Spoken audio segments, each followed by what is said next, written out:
how to start speaking in English. They always think I don't have any partner with whom I could talk. I'm going to give you an idea in this video. इस video में आप लोगों को idea देने जा रही हूँ कि if you don't have any partner, आपके पास अगर कोई पार्टनर नहीं है तो आप कैसे प्रैक्टिस करें।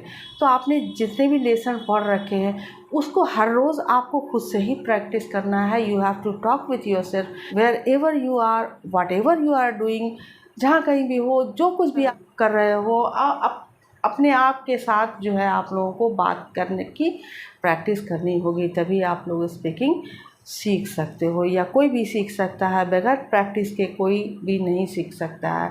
तो in this video we are going to speak with these phrases which are written here. पहला जो हमारा फ्रेज़ है वो है नॉट एट ऑल, या जितने भी यहाँ पर फ्रेजेस दिए हुए हैं, take it easy, on the occasion of, by the way, don't give up, it is a child play, इन सब को आप लोगों को अच्छी तरह से याद कर लेना है। याद करके सेंटेंस में इसको प्रैक्टिस में लाना है और उसके बाद आपको स्पीक करना है, यानी कि इसको यूज़ करना है in your daily life conversation. Start करते हैं। Not at all. Not at all का मतलब होता है बिल्कुल भी नहीं। अब इसको आप कैसे याद करेंगे? खुद से आप क्वेश्चन पूछें, डू यू लाइक बैगन करी? Not at all. क्या आपको बैगन की करी पसंद है? नॉट एट ऑल, बिल्कुल भी नहीं। क्या आपको बारिश में बाहर जाना पसंद है? नॉट एट ऑल, बिल्कुल भी नहीं। तो इस तरह से क्वेश्चन करके आप इस चीज़ को मीनिंग के साथ याद कर सकते हैं।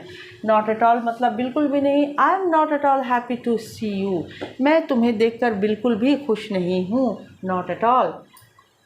ही is not at all keen to help others, वो बिल्कुल भी डिज़ायरस नहीं है दूसरों की मदद करने के लिए। नॉट एट ऑल, बिल्कुल भी नहीं। कीन का मतलब होता है डिज़ायरस, उत्सुक, दूसरे की मदद करने के लिए उत्सुक, बिल्कुल भी नहीं है। नेक्स्ट है take it easy. Take it easy भी बहुत ही आसान फ्रेज़ है, आराम से, जिसका मतलब होता है everything will be fine, just take it easy. हर कुछ अच्छा रहेगा, हर चीज़ अच्छा रहेगा, बस आराम से चिल करो, टेक इट ईजी।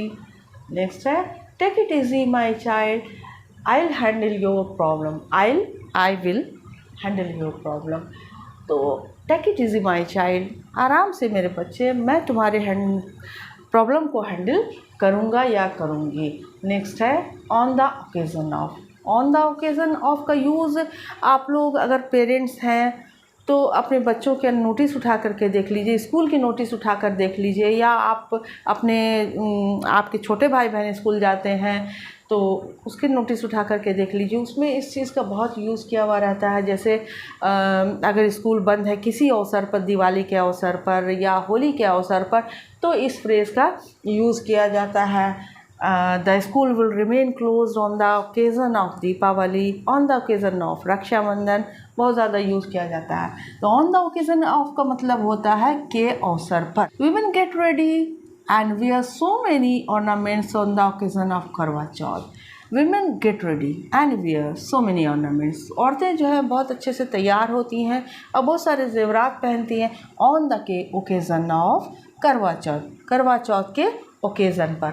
अब आप लोगों को इस चीज़ को भी ध्यान में रखना है कि फ्रेज़ का यूज़ किया है तो सेंटेंस में कौन सा टेंस का यूज़ हुआ है, क्योंकि स्पीकिंग के लिए आप लोगों का टेंस का स्ट्रॉन्ग होना ज़रूरी है। तो जो भी मैंने प्रीवियस टेंस कराए हैं सिंपल प्रेजेंट में, प्रेजेंट कंटिन्यूस और प्रेजेंट परफेक्ट के वीडियो मैंने बनाए हैं स्पोकन इंग्लिश के, उसको भी आप लोग ज़रूर देख लीजिएगा और इसको समझना होगा कि ये किस टेंस में है। वीमेन गेट रेडी ये सिंपल प्रेजेंट टेंस में, एंड वियर यानी सब्जेक्ट के बाद जस्ट वर्ब का फर्स्ट फॉर्म का यूज़ हुआ है। Women get ready and wear so many ornaments on the occasion of करवा चौथ। करवा चौथ के अवसर पर औरतें बहुत अच्छे से तैयार होती हैं और जेवरात पहनती हैं। नेक्स्ट है the school will remain close on the occasion of Rakshabandhan.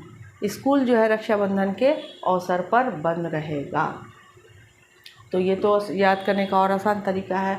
Next है by the way. By the way का मतलब होता है वैसे, by the way what are you doing, by the way आप क्या कर रहे हैं। What is your next plan by the way, वैसे आपका नेक्स्ट प्लान क्या है।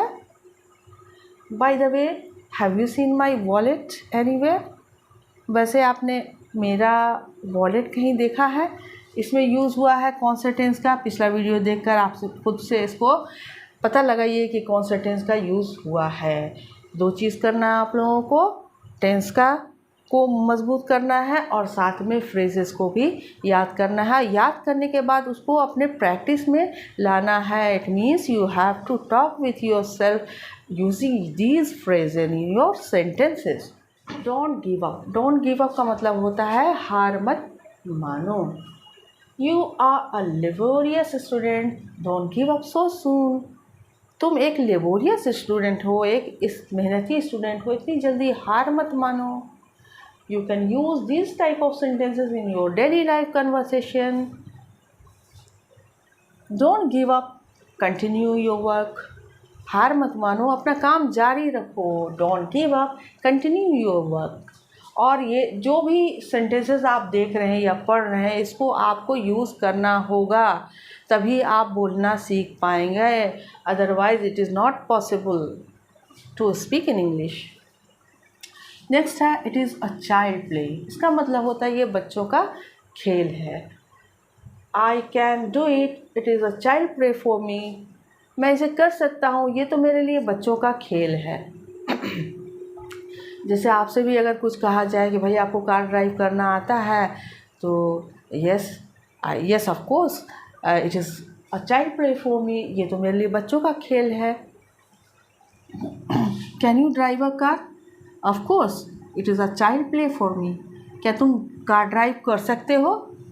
ज़रूर, ये तो मेरे लिए बच्चों का खेल है। It is a child play. इसके लिए एक और फ्रेज यूज़ होता है।